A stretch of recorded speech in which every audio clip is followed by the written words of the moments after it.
Bonjour à toutes et à tous et bienvenue sur la chaîne YouTube du Journal du Réal. On se retrouve aujourd'hui pour parler, pour discuter d'une semaine noire pour les hommes en blanc, Guillaume. La première, un peu semaine compliquée du Real Madrid dans cette saison 2022-2023. Défaite contre Leipzig en milieu de semaine, match nul à domicile contre Girona, avant-dernier de Liga promu de Liga ce week-end avant de dire que voilà, il y a des choses qui ne vont pas, il y a des choses où il ne faut pas s'inquiéter ou autre. D'abord, Guillaume, comment est-ce que tu vas? Bah écoute, comme un lundi, et toi? Comme un lundi, oui, un peu de fatigue, même si demain est férié, donc ça va. Mais Halloween, période d'Halloween, et justement, le Real se fait un peu peur dans cette période d'Halloween. Alors, il n'y a rien de dramatique, il n'y a rien de vraiment alarmant, mais on a les premiers doutes, les premières aussi limite peut-être de cet effectif, ou après aussi on ressent l'absence de Karim Benzema, hein, qui est loin d'être anodine, surtout offensivement. Euh, mais voilà, plein de choses à aborder dans ce petit débrief de l'actu de la semaine du Real Madrid. Et on va plutôt commencer par l'actualité récente, c'est-à-dire cet affrontement contre Girona dimanche après-midi. Un match, une première mi-temps avec Girona quand même assez exceptionnel. Moi, je les ai trouvés très très bons.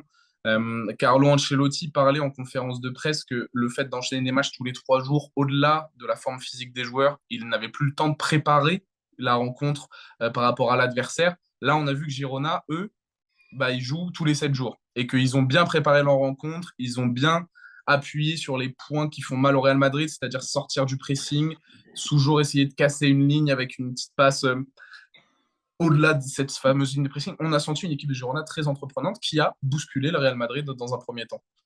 On n'avait clairement pas affaire à un promu en face en première mi-temps surtout.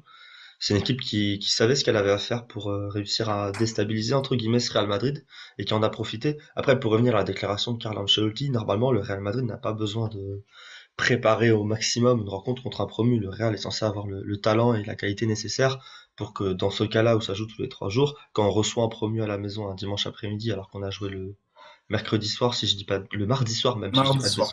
soir. Normalement, il y a quand même 4 jours de entre les deux matchs. Normalement, le Real est censé être prêt quoi qu'il arrive sur ce match. Là, il se cache un peu derrière une excuse, Carlo Ancelotti, je trouve, dans cette déclaration.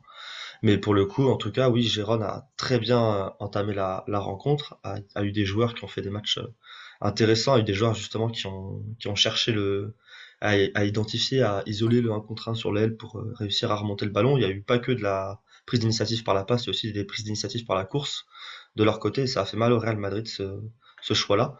Et un match intéressant de leur part, même si en deuxième mi-temps c'était un petit peu plus devenu du football comme le Real a l'habitude d'affronter avec un bloc bas en face. Mais en tout cas, un match intéressant de leur part pour le coup, oui. Est-ce que c'était vraiment inquiet? Enfin, cette première mi-temps du Real, et le Real a aussi eu des opportunités. On a vu des tentatives de loin d'Eduardo Camavinga, on a vu Rodrigo frapper le poteau, on a vu un Vinicius très timide en première mi-temps. Vraiment, c'était comme je t'avais signalé, on en avait parlé rapidement en off, Guillaume, mais je crois que c'est la première fois que durant une mi-temps, le jeu passe plus à droite qu'à gauche. Là, en tout cas, moi, dans l'histoire récente du Real, depuis que Vinicius a pris toute cette ampleur. Ça faisait bien longtemps que j'avais pas vu ça. Euh, Au final, ça s'est inversé, hein, quand même en deuxième période. Vinicius a repris son influence, et d'où peut-être aussi le scénario différent en seconde période. Qu'est-ce que tu retiens de positif du côté du Real Madrid sur cette rencontre, juste avant qu'on évoque vraiment les points négatifs? Le match de Camavinga, j'ai écrit un article Bien dessus sûr. la semaine dernière, vendredi, je crois, sur justement le fait que, comme d'habitude, mais encore cette saison, c'était un peu la même dynamique que la saison dernière, où quand il sort du banc, il est efficace, quand il commence un match, il a du mal à se montrer, à être en place, on va dire.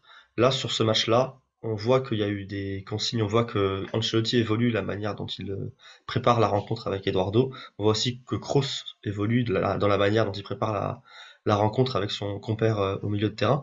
Et du coup, Kamavinga a eu une certaine liberté hier qu'il a su exploiter à la perfection. Des fois, il en profite trop de la liberté que lui donne Carlo Ancelotti. Des fois, il en profite pas assez. Là, il a su bien l'exploiter.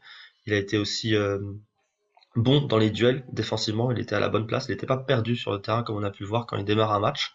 Et donc ça lui a donné une très bonne prestation et même une sortie, je trouve, assez illogique. À la 60e à peu près environ, moi je c'est pas Ouais, le alors joueur que de j'aurais jeu. sorti hein, pour le coup. Oh, Un c'est beau clair, match de sa part, point positif pour le coup. C'est vrai que la performance d'Eduardo Camavinga, c'est une satisfaction parce qu'on a senti une coordination avec Toni Kroos sur une sorte de mouvement de piston, c'est-à-dire qu'en phase défensive, on a vraiment Eduardo Camavinga qui se place comme un numéro 6 et qui a d'ailleurs été très performant à la récupération sur deux trois séquences. Et on a même, et sur la phase plutôt offensive, c'est Toni Kroos qui vient vraiment se mettre comme rampe de lancement et Eduardo Camavinga qui monte pour avoir un peu plus de liberté et apporter du soutien aux phases offensives du Real Madrid. Donc ça, c'était plutôt assez intéressant, ce qui a permis à Camavinga d'avoir un cadre et de pouvoir également s'exprimer lorsque les situations s'y proposaient. Donc ça, si ça vient du fait de Carlo Ancelotti, je ne serais pas non plus étonné que ça vienne un peu de l'idée de Toni Kroos. On a senti quand même qu'il l'a un peu pris sous son aile, quitte à brider les performances du cyborg allemand. Parce que lui, justement, a dû essayer de se mouler à quelque chose de nouveau, ce qui n'est pas facile quand tu joues depuis 7-8 ans dans les mêmes conditions. Mais c'est aussi son rôle de mentor et son rôle pour passer le flambeau. Il va falloir aussi que Toni Kroos se fasse un peu de mal sur ça. Ça m'intéresserait aussi d'ailleurs petit aparté, de voir Tchouaméni dans les mêmes conditions que Camavinga était hier, potentiellement sur un match entre guillemets facile pour le Real, pour voir ce qu'il serait capable de faire en jouant un peu plus haut comme il le faisait à Monaco. Pour le coup, ça peut être intéressant, parce que j'ai trouvé que Et, Kroos n'était pas dans des dispositions si mauvaises hier, même s'il s'est retrouvé dans de mauvaises situations à cause de ces deux cartons jaunes, mais ça c'est plutôt des événements aléatoires entre guillemets. Je pense que sur la rencontre, il n'est pas dans une mauvaise posture globalement. et si on passe plutôt sur le point négatif, voilà, le Real perd des points. Encore une fois, le Real n'arrive pas à vraiment dominer un promu dans son ensemble. Donc, il y a des lacunes dans le jeu, il y a des lacunes dans l'intention, il y a aussi des lacunes hier sur le coaching, légèrement, on peut quand même le noter. Et il y a des lacunes individuelles qui peut-être se répètent. Je t'oriente un peu avec cette question, mais qu'est-ce qui n'allait pas hier? Que ça soit collectif ou individuel. Le Real Madrid n'a pas de grands latéraux, tout simplement. Je pense que c'est ça qui m'a le plus posé problème hier. Le Real Madrid a quand même proposé un jeu offensif intéressant, mais stéréotypé en première mi-temps. Ferland Mendy ne monte pas et n'est pas capable de monter.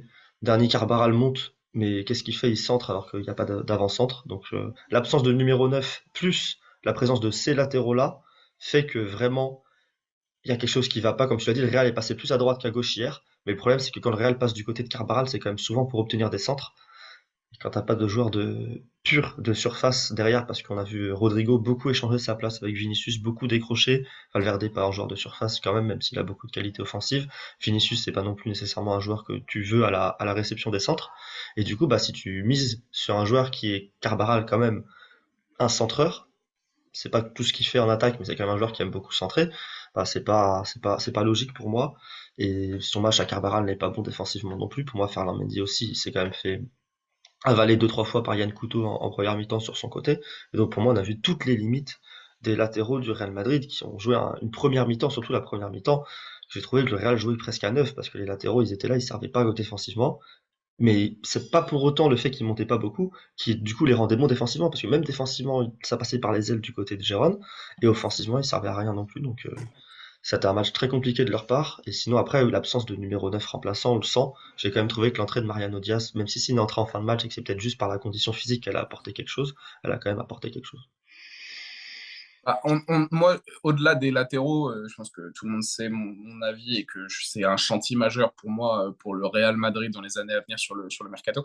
Moi, j'ai aussi clairement vu les limites offensives de cette équipe, de par la construction de l'effectif, mais également de par les qualités individuelles des joueurs. Je pense que Rodrigo, on a bien vu qu'il pouvait jouer à ce poste de numéro 9, mais il reste quand même meilleur lorsqu'il a quelqu'un à soutenir, lorsqu'il a quelqu'un autour duquel tourner. Là, lorsqu'il est esselé, avec Vinicius d'un côté, qui en plus n'est pas dans un grand jour, et Federico Valverde, qui n'est pas dans un grand jour non plus, mais qui est surtout là, vachement stéréotypé. Je l'ai trouvé quand Girona, il est retombé un peu dans ses travers. Il était unidimensionnel au possible. Avec bien sûr, de temps en temps, il cherchait la position de frappe. Il a été plutôt maladroit, mais ça, on peut pas non plus l'en vouloir. Il peut pas nous mettre des pleines lucarnes tous les C'est un week-ends. joueur en confiance, on peut pas lui en vouloir sur ça. Voilà, il essaye, il tente. On a eu un Luka Modric qui n'a jamais non plus réussi à exprimer son talent, même si le milieu de terrain était loin d'être mauvais sur certaines séquences, Kamavinga, Modric, mais il y avait un manque de présence dans la surface. C'était dramatique de voir en fait Rodrigo qui essayait d'aller combiner avec Federico Valverde à droite, qui essayait d'aller combiner avec Vinicius à gauche, mais à chaque fois qu'il venait de combiner, personne ne resserrait l'axe. Et ni Modric, ni Kamavinga non plus ne s'inséraient dans la surface. Après, ce ne sont pas des joueurs qui naturellement vont le faire, mais aucun n'essayait de prendre le relais et restait toujours aux abords de la surface. Donc, ils ont eu des opportunités de frappe de loin, d'ailleurs, qui a failli pour Eduardo Camavinga, se conclure par un but, une ou deux fois. Mais on a eu vraiment les limites offensives de cette équipe, et même la rentrée de Marco Asensio n'a pas réussi à, même avec quatre joueurs potentiellement offensifs, ce sont quatre joueurs qui ne sont pas naturellement des, entre guillemets, buteurs, à part pour Rodrigo et Vinicius qui sont en train de prendre la dimension de, voilà, mais qui sont en développement d'eux. Il y a un problème. Ouais, c'est ça le problème, c'est que quand le Real passait le milieu de terrain de Gérone en phase de possession avec le ballon, avec un dribble, le joueur qui passait, qui avait le ballon dans les pieds à ce moment-là et qui se retournait vers le but adverse, bah, il y avait personne devant lui qui donnait la balle, avec qui combiner. Il y avait personne qui occupait bah, simplement ce poste de numéro 9. Parce que c'est souvent l'un des trois se retrouvait dans l'axe, décrochait, et du coup c'est lui qui était ce pseudo numéro 9.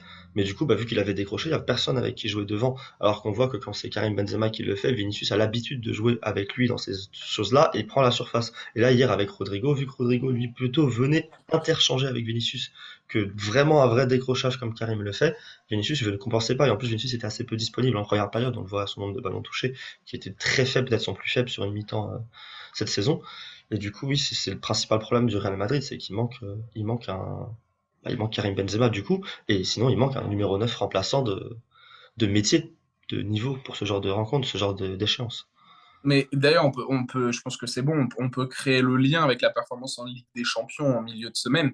On avait déjà vu les limites défensives, entre guillemets, du Real. Alors, c'est pas non plus des limites, mais on avait eu un gros turnover de la part de Carlo Ancelotti, une défense remaniée, la titularisation de Marco Asensio devant, et on avait vu que Leipzig, avec un pressing efficace, une tactique bien mise en place, bien préparée, comme au match aller d'ailleurs, mais qu'ils l'ont répété encore une fois, et bah, on met en difficulté un Real Madrid qui bah, manque de solutions, manque d'inspiration et surtout souffre, bien entendu, d'absence, plus là pour ce match, pour cette cinquième journée de Ligue des Champions, Carlo Ancelotti qui avait fait quand même majoritairement tourner.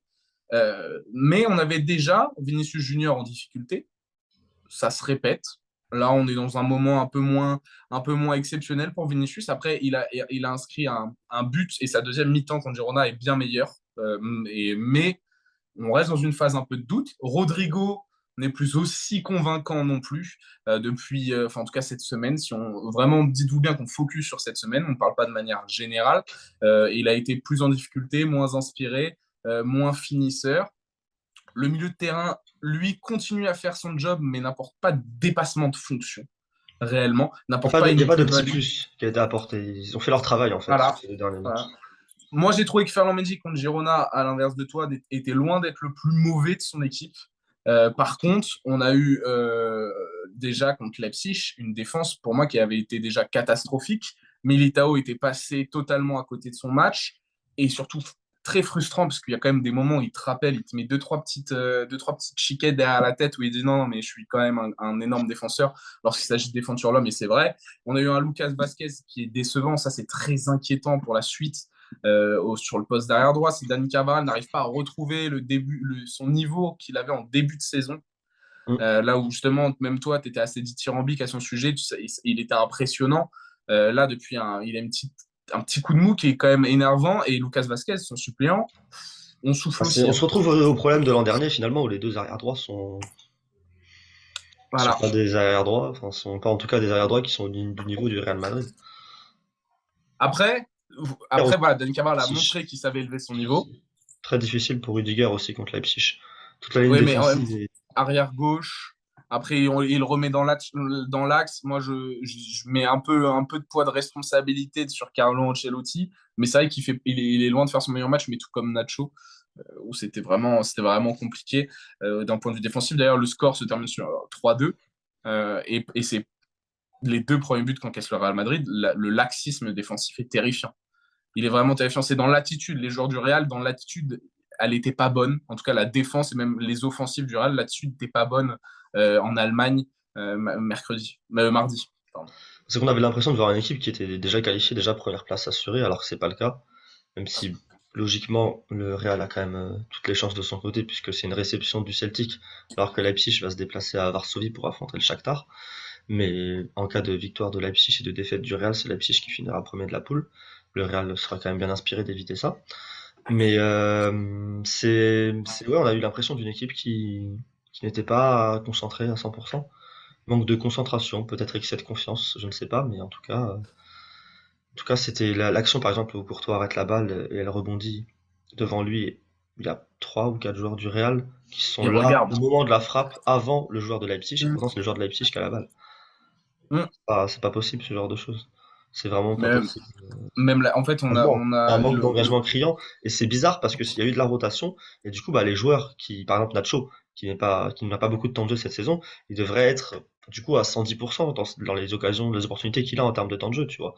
Et là, pour le coup, par exemple, on n'a pas eu ce supplément d'âme que parfois une équipe où il y a eu de la rotation amène par l'envie de gratter des minutes et gratter des choses dans l'esprit du coach. On n'a pas eu ce supplément d'âme que une équipe qui tourne apporte parfois. Et du coup, bah, le Real en perd face à une bonne équipe de Leipzig, une équipe de Leipzig qui avait déjà posé problème au Real Madrid à l'aller. Sans doute peut-être l'équipe la mieux en place défensivement que le Real a affronté cette saison, Leipzig, à l'aller, potentiellement avec l'Atlético. Mais encore non, quoique non. Avec non, non, Leipzig, je pense que c'était sans doute la meilleure défense qu'ils avaient affronté, le match le plus difficile pour le Real, Leipzig à l'aller. Et c'était encore à nouveau finalement le match le plus difficile pour le Real, ce match retour pour le coup. Donc on savait que l'adversaire était bon, l'adversaire a été bon. Le Real par contre, Est-ce que c'est pas alarmant parce que c'est qu'un match, mais on n'a pas nécessairement vu des choses auxquelles on peut tirer des conclusions, je pense, sur ce match-là. Mais par contre, le manque d'engagement, ça c'est quand même problématique, quoi qu'il arrive dans un match de football. et au-delà, pour ponctuer ça, le nombre de ballons perdus en partant de la ligne de défense également est très contre Leipzig, mais aussi contre Girona sur certaines séquences, est assez inquiétant et révèle d'un manque, à certains moments, d'un manque de confiance. Il y a deux, trois petites lacunes techniques qui amènent des lacunes tactiques, qui amènent des lacunes. En fait, il y a un cercle vicieux qui part souvent de la ligne de défense et qui, sur certaines séquences, se traduit par des temps faibles du Real Madrid qui n'étaient pas censés te faire dominer par Girona. Là, je reviens un peu sur le week-end, mais par Girona sur 5-7 minutes de temps de possession. Vraiment, Girona arrive à te faire coulisser de gauche à droite, arrive à te faire ressortir pour ensuite envoyer en profondeur ses attaquants. Il y a eu mais contre Leipzig aussi, hein, et D'opportunités ça, de c'est des séquences transversales. compliquées. Ces deux équipes ont eu beaucoup d'opportunités de faire des transversales, je trouve. Le jeu, les adversaires renversent très facilement le jeu face au Real Madrid, peut-être un petit peu plus que la norme. J'ai plusieurs changements d'aile de Gérone en tête qui a fonctionné, de Leipzig aussi. Et parce que souvent les latéraux du Real sont dans une zone un peu intermédiaire où ils sont plus bas peut-être que la moyenne des latéraux européens, surtout Ferland Mendy. Et du coup, ça fait qu'il y a de l'espace pour renverser le jeu. Et pour revenir à ce que tu disais sur la relance, par exemple, contre Gérone, il y a deux, trois contrôles où Ferland Mendy, il est en tir Berland, la balle, il contrôle la balle, un contrôle relativement, enfin, sur une balle à rater, ça arrive de rater un contrôle bien sûr. En rater trois en l'espace d'une mi-temps, ça me dérange un peu plus parce qu'il se met en difficulté, il met ses compères en difficulté. Et là, l'objectif n'est plus d'avoir une sortie de balle pour mettre l'adversaire hors de position, mais d'avoir une sortie de balle parce que tu es complètement pressé et du coup juste pour ne pas la perdre tout simplement dans ta surface quoi. Et quand tu passes de l'un à l'autre, bah, ça te fait perdre une action, ça te fait perdre une opportunité où Gérone est en plus très haut sur le terrain et les opportunités où Gérone sont très haut sur le terrain, le Real quand on voit ce qu'ils ont proposé en deuxième mi-temps Gérone, ils en auraient bien pris un peu plus et du coup bah quand tu gâches ce genre d'opportunité, tu gâches une potentielle action de but, en tout cas un potentiel danger mis sur la défense adverse et le but adverse. Et donc tu perds du temps, tu perds des occasions, et puis bah, au final, bah, t'as pas le temps de marquer un deuxième but, quoi. Ça fait, sur ces deux rencontres-là, il y a un point commun et je terminerai là-dessus. Est-ce qu'on a vu des phases de transition offensive dangereuses du Real Madrid? Non, pas vraiment. On n'a pas eu de run de la part de Valverde. On n'a pas eu de.